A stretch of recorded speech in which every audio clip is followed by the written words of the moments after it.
In this video, we're going to discuss how home prices are still skyrocketing and how the American dream is being ripped from your hands and from your hearts and is being given to corporations with billions of dollars and super low interest rates. And later in this video, I'm going to show you how I received a proof of funds for $56 million for one of my recent listings. So if you're new to the channel, go ahead and like this video, subscribe to the channel. I am Ken Blumberg, your all-American realtor, bringing you truth, honesty, hard work, and all-American know-how. In our first article, we're going to talk about home price growth in July soared to a record-shattering 18% year over year, the highest price appreciation recorded since CoreLogic began tracking metrics in 1976.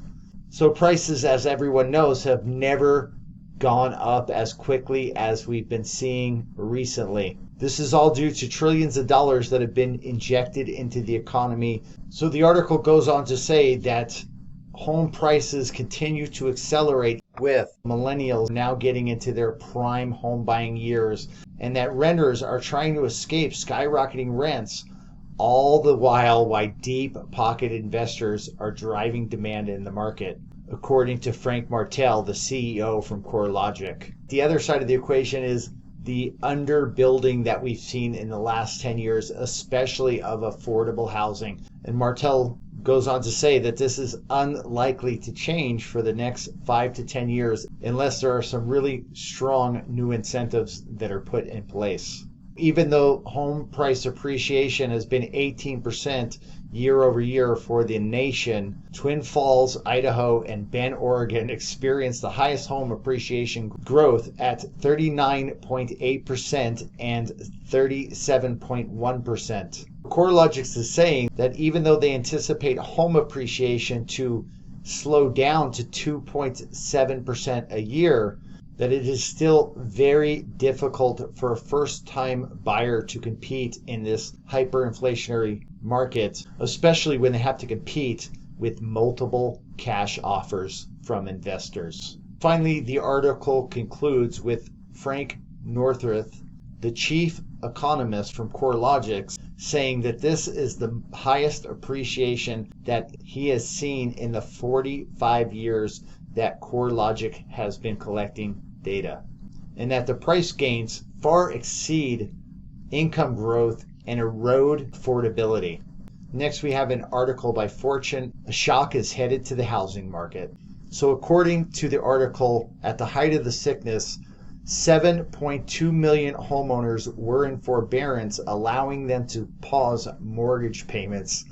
And since then, the economy has seen one of the fastest recoveries in history, and now we only have 1.7 million homeowners that are still enrolled in forbearance programs. And that the Biden-Harris administration has made it clear that they have no plans in extending those forbearance programs that are set to lapse later this month on September 30th.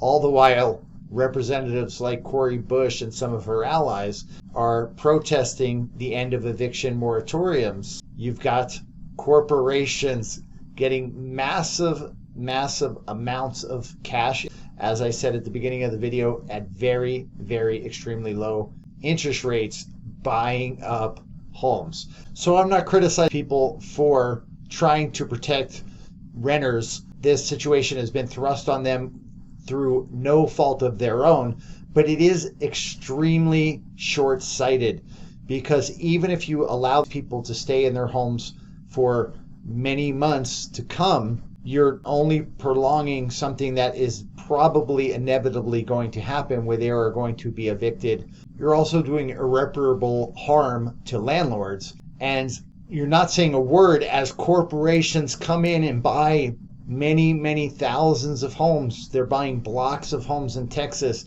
They're outcompeting the first-time home buyer. They're outcompeting the average American. So you're protecting people in the short run, but you're really not protecting the American dream of homeownership, one of the foundations of this country, one of the things that allows people to have security and build wealth over the long term.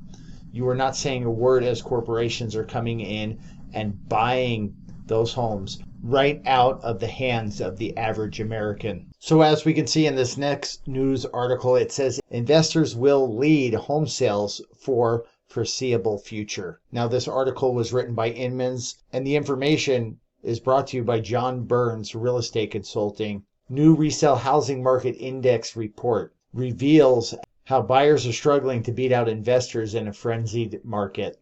Now, it says even though the market is slowing down, buyers are not going to catch a break. And this is according to their surveys of 6,000 real estate professionals in 497 markets across the United States. And although the article is confirming what we've heard, that the market is strong with buyers outweighing sellers in the market, that 59% of homes are still experiencing multiple offers. The survey also revealed many real estate agents struggling to overcome fatigue and struggling trying to get first-time home buyers into escrow for a home. The article continues on. It's saying a lot of these first-time homebuyers are also experiencing fatigue because they are competing with cash offers from investors, and that VA and FHA homebuyers are struggling to secure homes in every single market across the United States. In a phone call with Inmans, John Burns said the most interesting thing about it was that most of these homebuyers are struggling